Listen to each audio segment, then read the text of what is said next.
എങ്ങാനും അബൂജഹൽ വന്നു എന്ന് വിചാരിക്കും ഇവിടെ കേരളത്തിൽ, നേരെ മർക്കസ് സക്കാഫത്ത് സുന്നിയിലേക്ക് കയറി ചെല്ലും. അസ്സലാമു അലൈക്കും ഷെയ്ഖുന കാന്തപുരം അല്ലേ, ഞാൻ അബൂജഹൽ. ഞാൻ കരുതിയത് ലോകത്തിലെ ഏറ്റവും വലിയ മുശ്രിക്കിന്റെ നേതാവ് ഞാനായിരിക്കുന്ന. പക്ഷെ ഞാനൊക്കെ ചങ്ങായിമാരെ മഴ പെയ്യിപ്പിക്കുന്ന പടച്ചോനാന്ന് വകച്ചു കൊടുത്തിരുന്നു. നിങ്ങൾ അതും വകച്ചു കൊടുക്കില്ല. അതുകൊണ്ട് നിങ്ങളാട്ടോ എൻ്റെ ലീഡർ. ഇനി ലോക മുശ്രിക്കരുടെ ലീഡർ ആകാനുള്ള യോഗ്യതയും നിങ്ങൾക്കും നിങ്ങളെ പണ്ഡിതന്മാർക്കും ആണ് എന്ന് പറയുന്നത്. കുറച്ച് സ്ട്രോങ് അല്ലേ കാര്യം? അതാണ് എൻ്റെ പേര് തന്നെ മുജാഹിദ്, ഞങ്ങൾക്കറിയില്ലേ?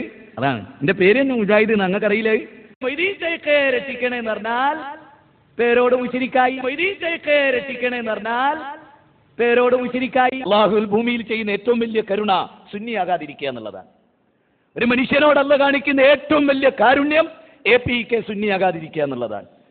അങ്ങനെ ഒരാളാകുന്നില്ലെങ്കിൽ ഒന്ന് നിരീശ്വരവാദിയായാൽ പോലും സാധ്യത ഉണ്ട്. കാരണം പിന്നെ തൗഹീദ് സ്വീകരിച്ചോ വേറോട്ട് പോകില്ല. പക്ഷെ സുന്നിയാകാതിരിക്കുക. കാരണം നിരീശ്വരവാദിയായ കാഫറിന്റെ ശിക്ഷയുള്ളൂ, മുശ്രിക്കിന്റെ ശിക്ഷയല്ല. മുശ്രിക്കിന്റെയും കാഫറിന്റെയും കൂടെ ശിക്ഷ ഒരേ സമയം അനുഭവിക്കുക സുന്നിയായ. അല്ലല്ലാതെ ആരാധനക്കറിയില്ല എന്ന് ഖുർആനിന്റെ ആയത്ത് കൊണ്ട് ഓതി തെളിയിക്കുക. ഉസ്താദ് പറയാം അല്ലല്ലാത്തവരെ ആരാധിക്കുക. എന്നാ മനസ്സിലാക്കണം, ഇതാണ് കാഫ്. ഏത്? ഇതാണ് കാഫ്. ഈ താടിയും തലപ്പാവുള്ള ആളാണ് കാഫ്. യഥാർത്ഥത്തിൽ ദൈവമേ രക്ഷിക്കണേ എന്ന് പറഞ്ഞ ബാലേട്ടനാണ് യഥാർത്ഥ മുസ്ലിം. മൊയ്തീൻ ശൈഖേ രക്ഷിക്കണേ എന്ന് പറഞ്ഞവനാണ് കാഫിർ.